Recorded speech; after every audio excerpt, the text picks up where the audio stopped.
Look, to call this season 4 is to acknowledge that season 3 happened. And season 3 never happened. You can look for it all you'd like. You might think you found it, but there will always be that chewing in your head. Was that even the real season 4? It was scuffed. Scuffed to the point where I dare say it never happened. So, moving into season 4, I'd like to acknowledge something. Season 3 never happened. I just don't know how to count. Welcome to season 4. This time, I acknowledge the follies of my past, and we will do better this time. How? By winning. This is the one that goes all the way, baby. This one, sky's the limits and beyond. We've got 4 bosses to defeat. 7 even. Well, no, 6 even. If you count all 3 Elder Guardians of a Symbol Temple as separated bosses, which I really didn't. That's why I called it only 4 before.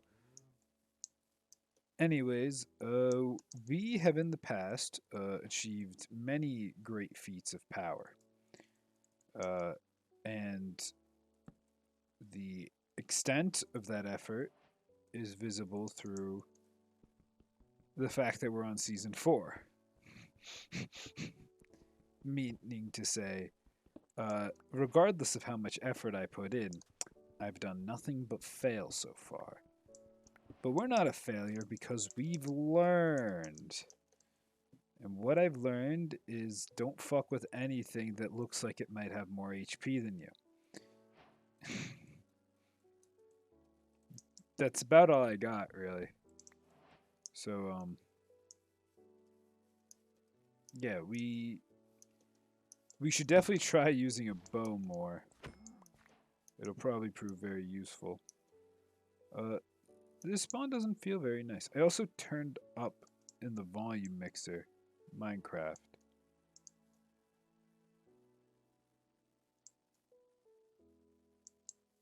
So it should softly be in the background, hopefully.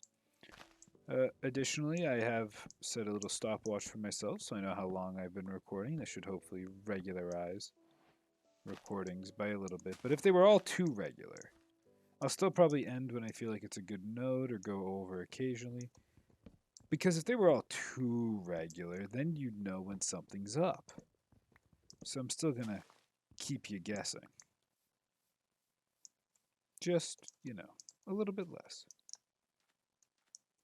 Anyways, I think we're going to start by just looking at the edge of the water here, seeing if we can find maybe a shipwreck or a portal. Because if we can find one of those, we can start with a little bit of loot.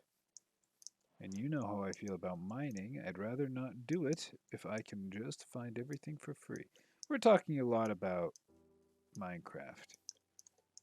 When we all know what you really want to hear is something to lull you, whether to sleep or into a false sense of security.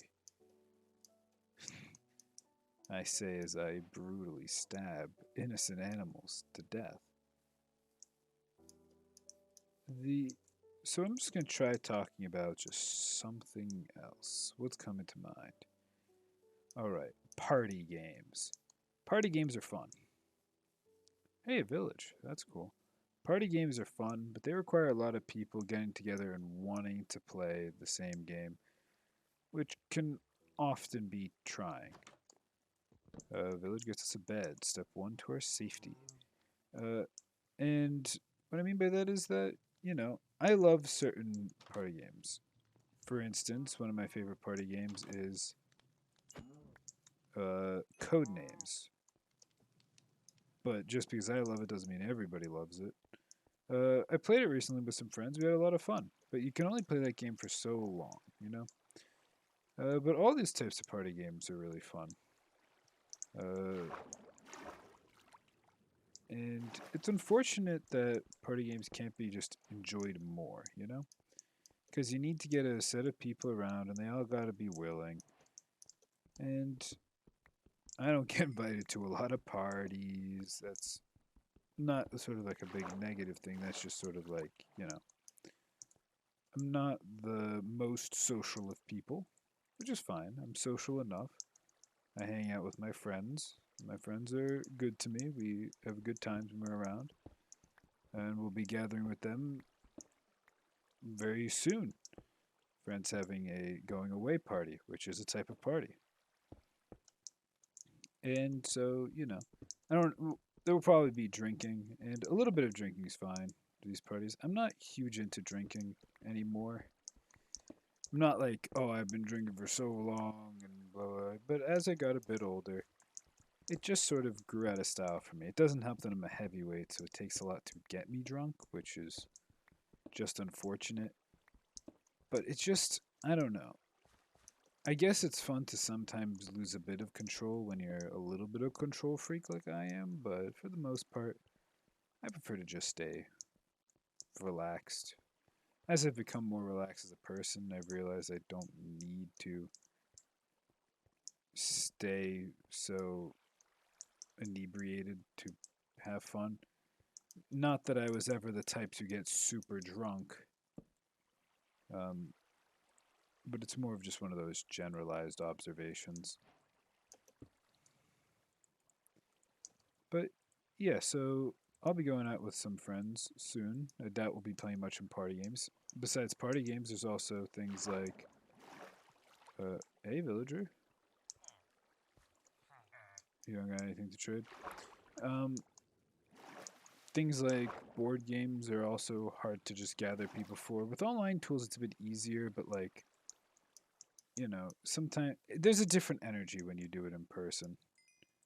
Uh, like in person, me and my friends played Settlers of Catan, a game that definitely is just better on tabletop sim, where the cards are auto dealt to you. But we were able to have fun, make our own rules to add in. Uh, we quite literally cheated. What did you take damage to? Oh, he got into the sunlight there. That's hilarious.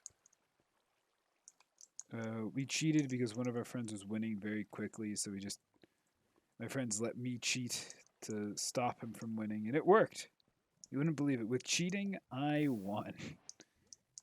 Um, but it's just sort of fun to have those.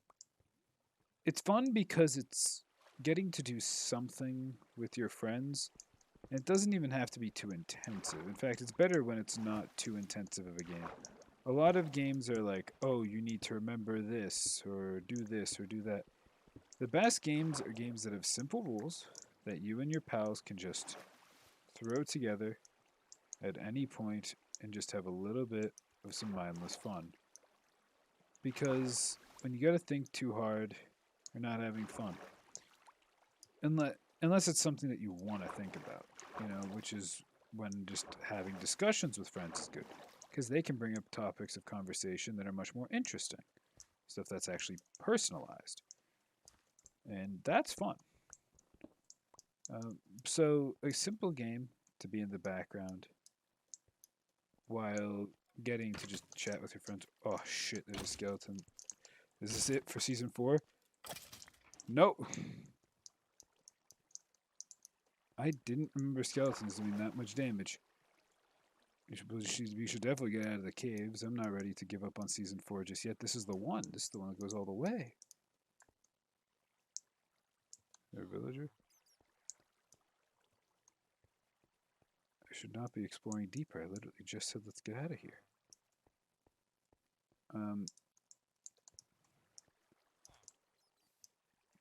What was I talking about? All right, party games.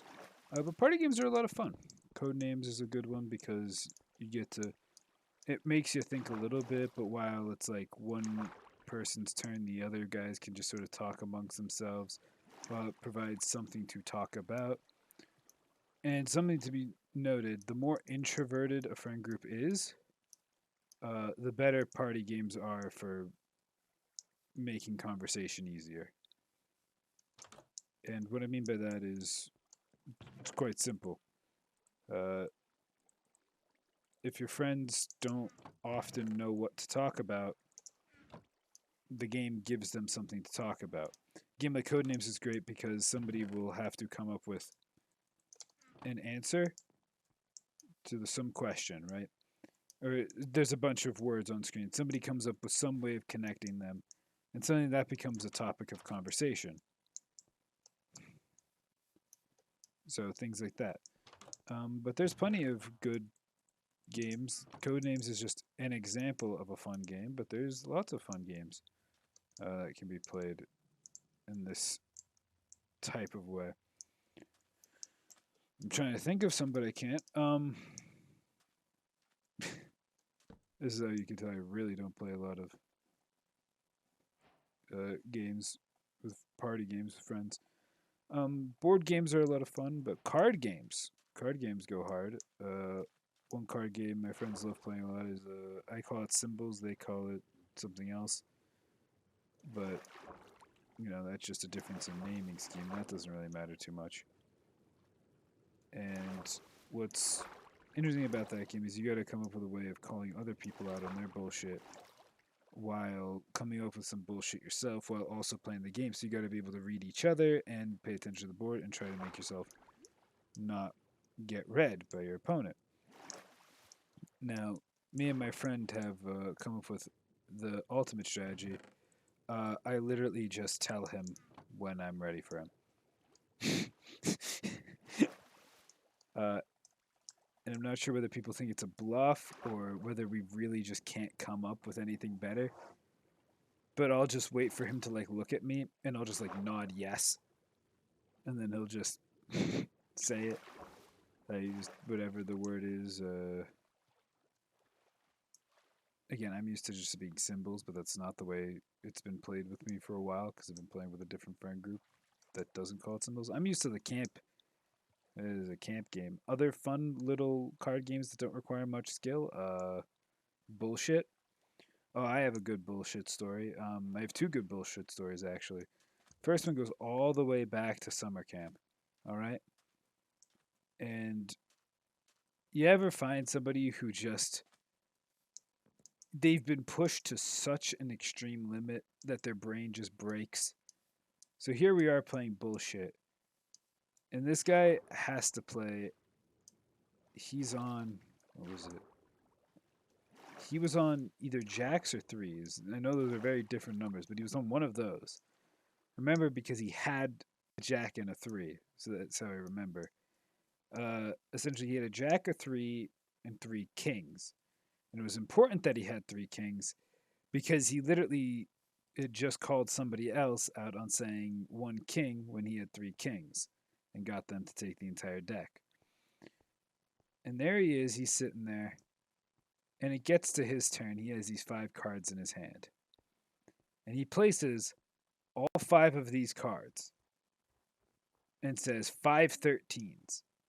And now, what he was just hoping on, I guess, is that the person next in the order wasn't very observant. They just oftentimes just played as soon as their turn came around. And the rule in bullshit is you have to call somebody out before the next person goes. We'll just stay crouched so we don't interact with any magma blocks. But that's the ruling: is you just have to be faster than the timer, which is the next person. Just right there. This is a clock. But so that's it for the rules of the game. Mans calls 5 13s. He places all five cards, says 5 13s. Now, for those of you who don't know bullshit, or BS as it is known in more family-friendly terms, I guess, BS is a game where you essentially, on each turn, you have to place every card. You can place as many cards as you want. Usually up to 4. You can technically place more. And then those cards have to be of whatever the classification is. So if it's first person plays one ace, And then you continue on in a circle, and then the stack gets taller and taller. And if you think somebody, and you can lie. So essentially, let's say you don't have any threes, and it's your turn, and you have to play threes. You can place down 1-2 and say 1-3 instead. Now the next somebody, anybody that you're playing with, can call you a liar if they think, well, you're lying. But if they think you're telling the truth, they'll say nothing. If nobody calls you a liar, you get to have simply thrown away that card without anybody knowing. Now, if somebody does call you a liar, there's two things that can happen. A, you were lying, which means you have to take the entire deck, every card, or the entire stack, every card that has been played so far. Now, the other option is that you were telling the truth and they called you a liar. If that's the case, then they, the person who called you a liar, takes the entire stack instead. Now, at certain points, you'll get to things like I have every 7. So if somebody tries to call 7s, I'm just going to instantly call bullshit. They take everything. And that does happen. It's not too uncommon. So stuff like that does just occur. And that's part of the game. Which is why you can't really play the game with 2 people, because it does just get to that point.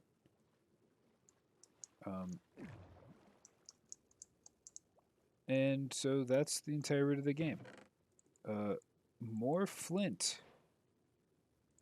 Really? No gold at all.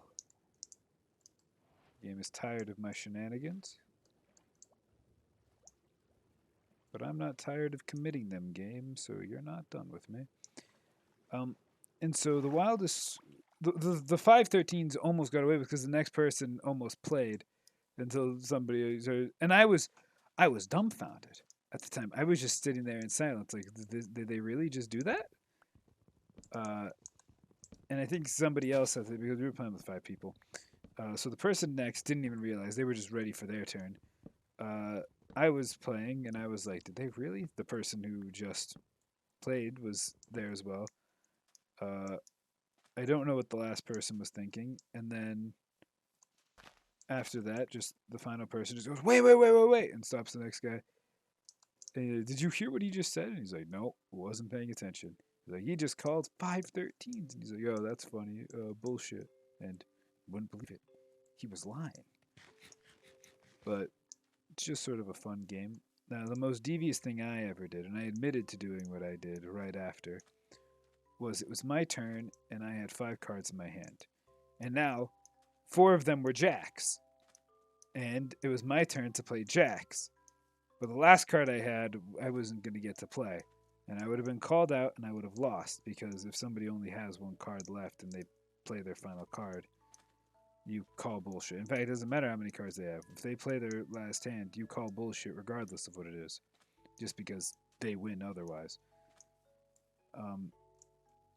So I was playing, and I had 4 jacks and some other card, and it was my turn. And so what I did was I deviously stacked my 4 jacks on top of my last card. I placed it down, said 4 jacks. And I placed down 5 cards, but nobody realized that because I had palmed the 5 cards in my hand together, so it just looked like I had a stack of some cards. 4 or 5, you wouldn't really be able to tell the difference. And then I just placed them all, and I gave them a little slam to shake around the cards. And then somebody calls bullshit because they have to. Game's over otherwise. And they flip the 4 cards, and sure enough, the last 4 cards played, all jacks. But nobody checks the next card because guess what?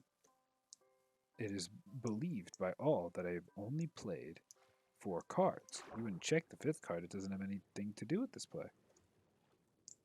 Why can't I open this chest? Oh, there we go. All the noise at once. And so I did immediately tell them, like, after, oh yeah, by the way, I cheated. And they're like, how did you cheat? And I said, I played 5 cards, said I played 4. That way I could get rid of my last card and win. And they were like, oh, well, that's devious, but you shouldn't have done it. You know, there was no overreaction to it. It was pretty tame. But you know, BS, fun game. One can play with their friends. It's best to not cheat at games. You get the best reaction out of people when you're just playing the game for fun. We'll definitely be going for this treasure because I'm desperately low on HP.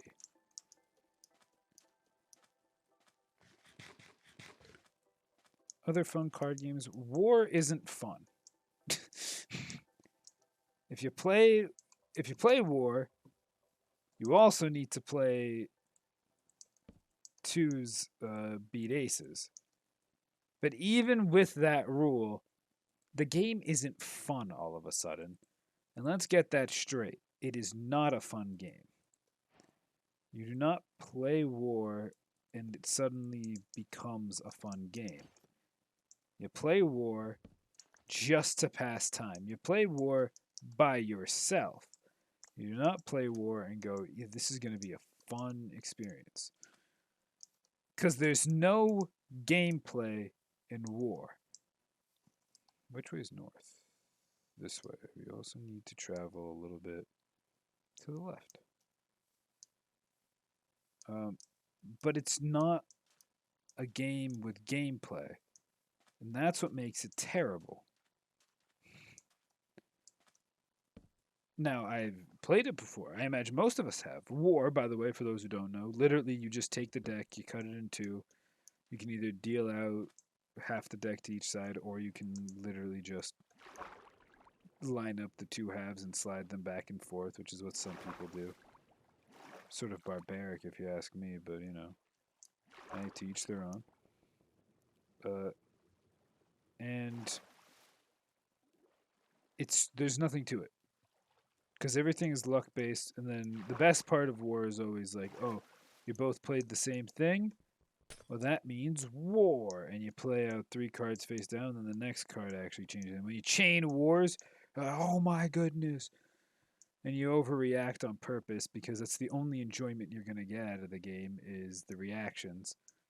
And then you pray that you didn't lose everything because it's an RNG based game. And you pray that you've taken your opponent's strongest cards because it's an RNG based game. Also, the default deck isn't split like 50-50. Guess what? It's an RNG based game. The initial deck is already split kind of funky because you can split it and get 4 aces in the same person's hand. And the game takes quite a long time to finish because it's an RNG based game. There's not much to it, which makes it a bad party game. Now, the best party game, if you have 2 people of passing skill, is a game like Spit, which is a fast paced game where you actually have to use reaction speed to dictate certain things. There's a zombie in that door. That's the good door. Wait, actually, that's not the good door. The good chest. That's a trident. We get out of the water as fast as we can. And we leave the shipwreck. There he is with the trident. I saw the markers in the water. That'll just kill me. We are approaching our treasure chest.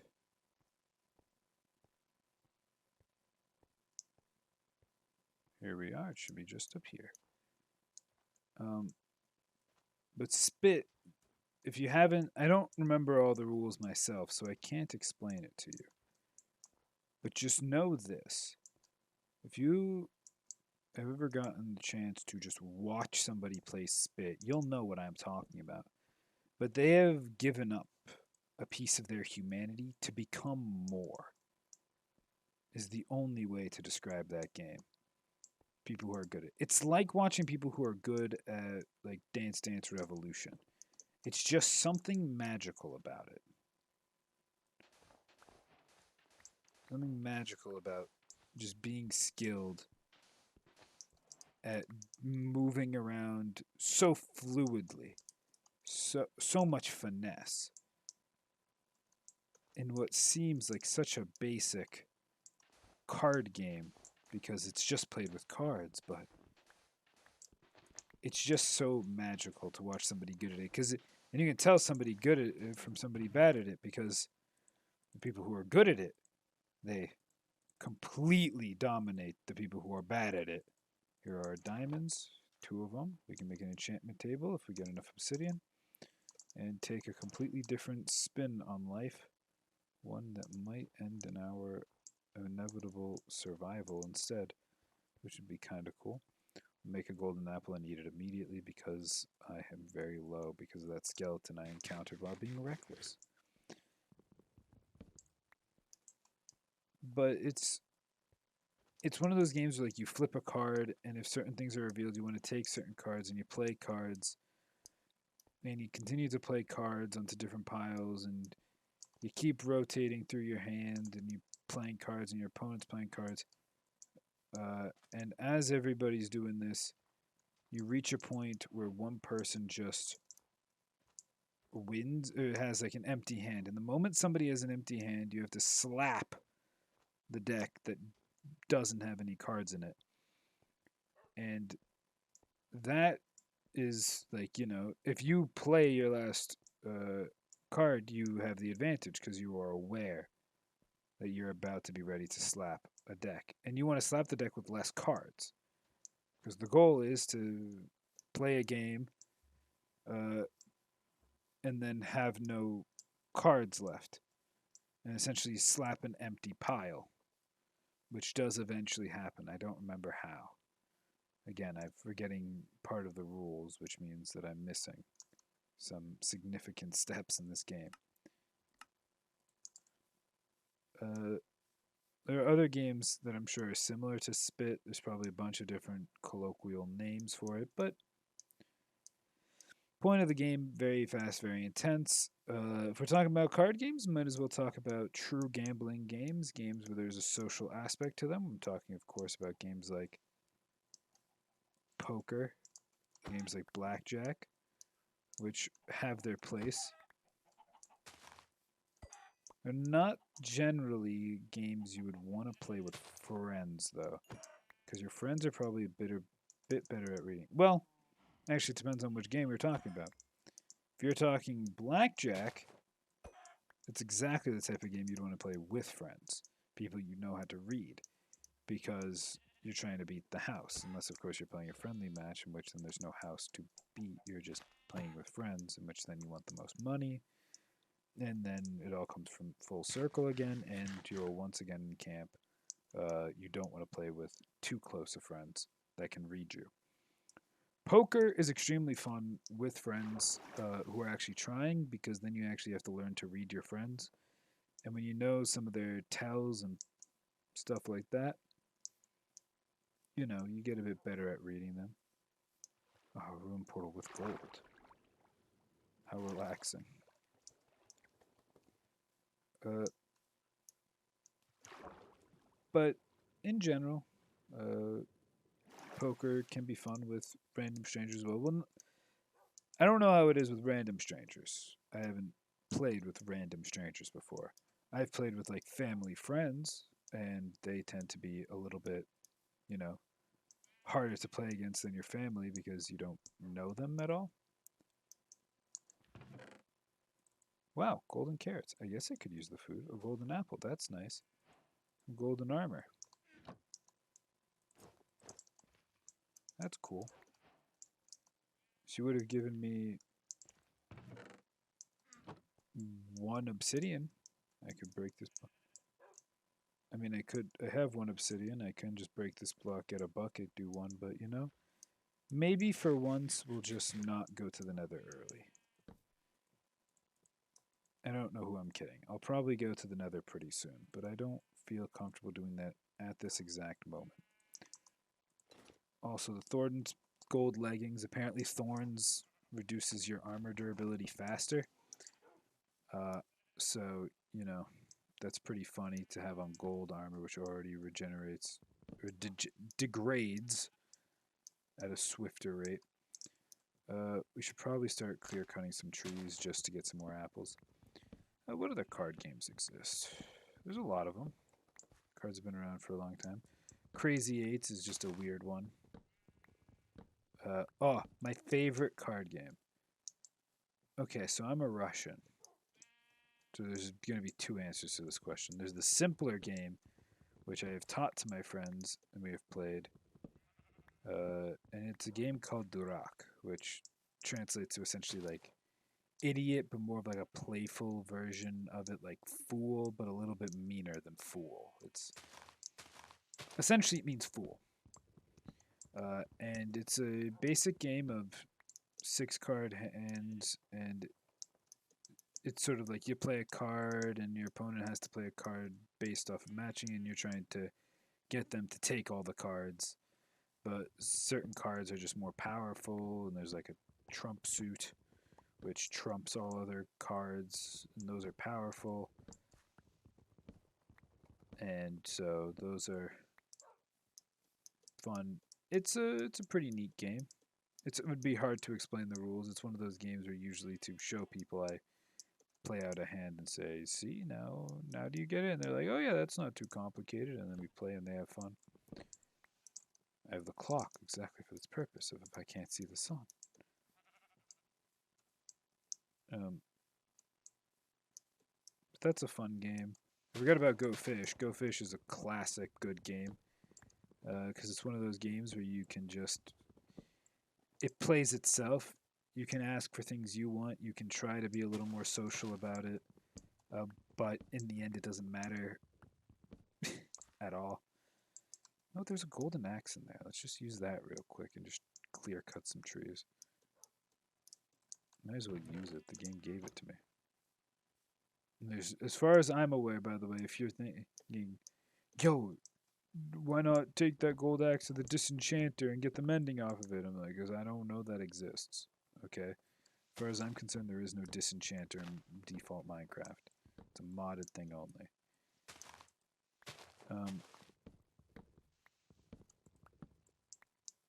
But my favorite card game, and I will never get to play it with people who aren't my direct family because no one actually knows this game, and it is impossible to explain the rules to, is the game Preference. Now, if you know what Preference is, you are in the minority. That spider has spawned is probably actually a pretty good thing with this dog.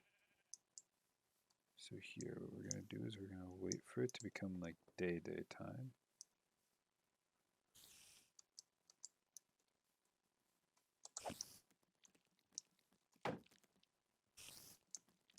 A dog mauls the spider to death. Gets us some string. Nice. Good boy. No other spiders about. That's okay. We'll get our string later. I do have a good amount of feathers and a good amount of flint. And a good amount of sticks from these decaying leaves as well. Make 61 arrows? Yeah, not too bad. We're one spider away from being able to shoot down our enemies from a distance. Dog is very nice to have. He's both for emotional support and for killing my enemies. Yeah, but Preference is so complicated, it is played with a scoreboard. And one of the sections on the scoreboard is for penalties for misplaying. And you can get penalties for dealing incorrectly.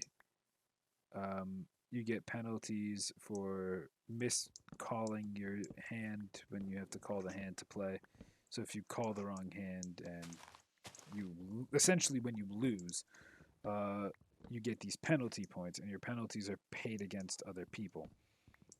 So essentially, you lose points and they gain points from you.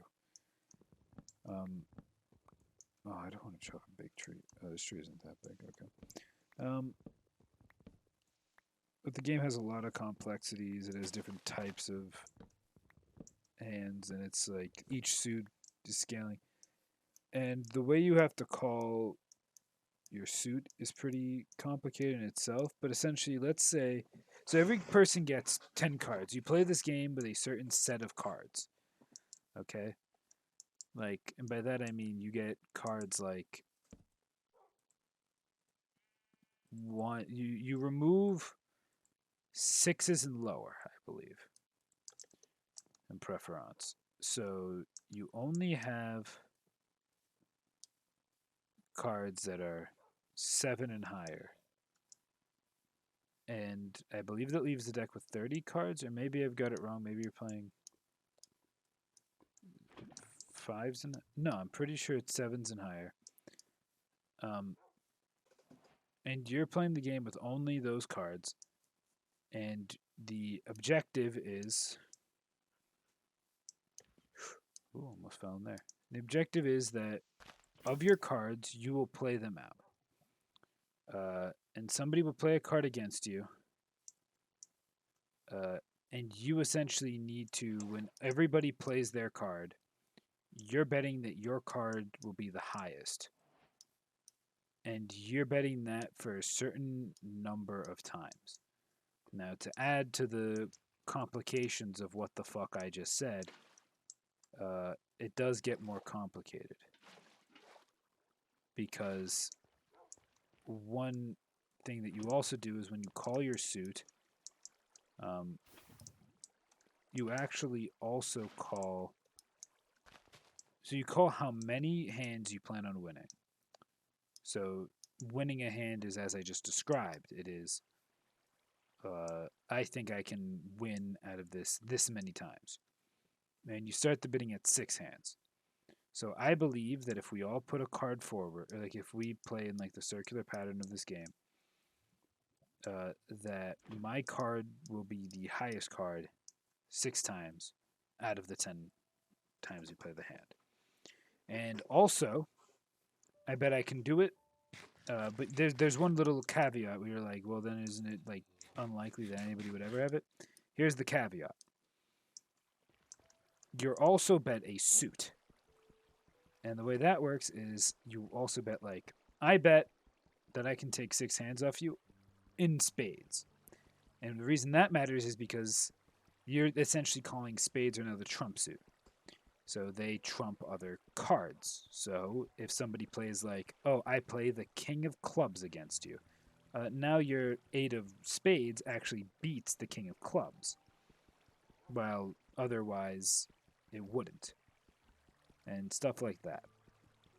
And the game goes in a circle. But the most fun in this, some of the fun parts about this game is like you get penalized if you don't get your maximum.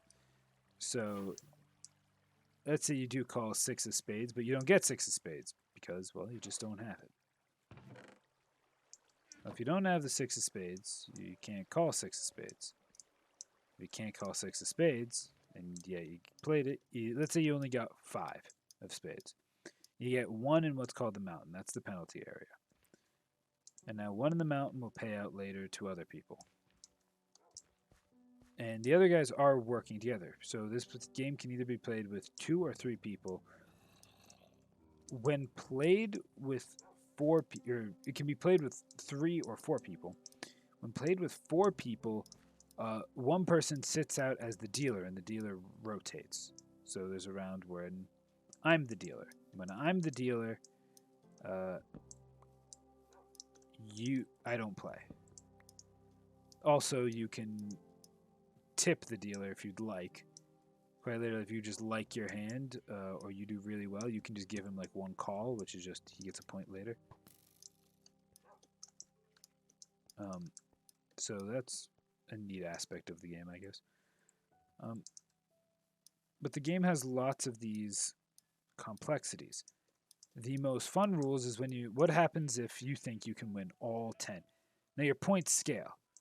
So in a game for 6, if you get 6, you essentially get like one call. If you played 7, if you get 7, you get and when you get 6, you get one call, and essentially each the other 2 combined have to take 4. And if they don't get 4, they take a penalty for each past 4 that they didn't take. Now, let's say you you know, called 6, but you actually had 8. Well, you don't gain much for that. The other guys get penalized a little bit, but it's sort of just a dick move. Uh, Now, something that does actually happen is, let's say you call 7 instead.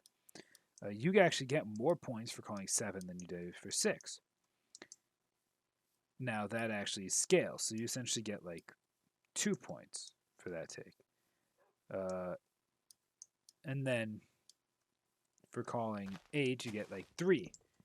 And then if you call the next one 4 and the next one 5. I don't think those are actually the correct point totals, but you get more for calling a bigger hand. Now, something funny about calling 10 is that you actually play with all of your cards face down. Now, when it comes to playing the game normally your cards are face up, and the other two people can actually just both lay their cards down, look at each other's cards, and calculate a plan of attack together. And they can figure out what cards you have based on the fact that all 30 cards are in play, 10 to each person. Now, they can actually just look at all the cards and try to calculate a play. And if they think they can do it, they play the game. But if they just look at your cards and they agree that they can't actually beat you, you don't actually play that hand. They just concede that you would get 10. You get your 10 points, or your points for the 10, and then you just move on to the next round. Now, the same thing is actually for the special hand. My favorite hand, I called it a lot, probably too often. Because the problem with calling these big hands is you also get more penalty. So let's say that a 7 hand is worth, let's say a 6 hand is worth 1, and a 7 hand is worth 2. If you call a 6 hand and get 5, then you get 1 point in the mountain. If you call a 7 hand and get 6, you get 2 points in the mountain. Which means if you call a 10 hand, assuming that this point scale by 1, if you call a 10 hand and get 9, you get 5 in the mountain. 5 penalties for not getting it. And that's 5 per one you didn't get, which is a lot. And so my favorite hand was the equivalent of a 10 in terms of its point scoring. And the reason that it's so good is it's a specialty hand. Played the same way as a 10, except it does the complete opposite. You bet that you won't take. That you can play out all 10 of your cards and take 0 times. And then the other 2 will lay down their cards and they'll look at it and they'll try to force you into taking a card, maybe even more than one, because the way the turn orders work, they can actually force you into playing a card into them instead of you just having to defend, so you can pick which card you want to use at any given point. But they can essentially play for you to, that you just say, I'm going to take nothing. And that hand is called miser, which is clearly inspired by the word, well, it's probably the same word as miser, somebody who is stingy and doesn't want to spend money. But it was my favorite hand. I called it way too much when playing with my family. But I did get a few off. And it's played the same way as a 10, but instead of looking for ways that they could take from you, they're looking at ways they can let you in. And the only thing that could be called on a... So misers are the equivalent of 10-point hands, but when in the calling order, so you usually can only call upwards. So it starts at 6 of spades. And you can only call either a better suit than spades. Essentially, like, hearts are the strongest suit, so you have to call... I believe they went spades, diamonds, clubs, hearts. And that was just the way it works. If you call in that order. So if you can call 6 of spades only at the very start. And then the next person can call 6 of diamonds. And if diamonds are called, you can't go back to the spades the same one. You'd have to go up to the next tier. So they're less powerful. Now, Miser could only be called at the very start of a game. And so essentially, you call it on your first call. You can't call 7, 8 Miser because it doesn't make any sense. First, you thought you could take 8 times, and then now you think you won't take any. Doesn't make any sense to do, and well, quite frankly, you just can't do it. So you have to call Miser on your first turn to call, but that doesn't just end the betting. Because calling a Miser is the equivalent of a 9 of hearts, which means if somebody thinks they can take 10, which can happen, if you think you're taking none, then it's possible that that person could take 10 because, well, you think you can take nothing. So they can still call 10. You can bluff a Miser if you'd like. You can say Miser, this person thinking they have 10. You call Miser, they call 10, and then all of a sudden, boom, you were holding on to like one take. But it's a game about understanding your cards off rip, understanding what you have. Because when you're first in that calling phase, you only see your cards. So it's possible that one of your opponents has all of the good cards and the other one has all the bad cards. And so they can funnel plays for one of them. And if that one person can take like 5 takes off of you, then all of a sudden they will. They're going to take 5 takes off you.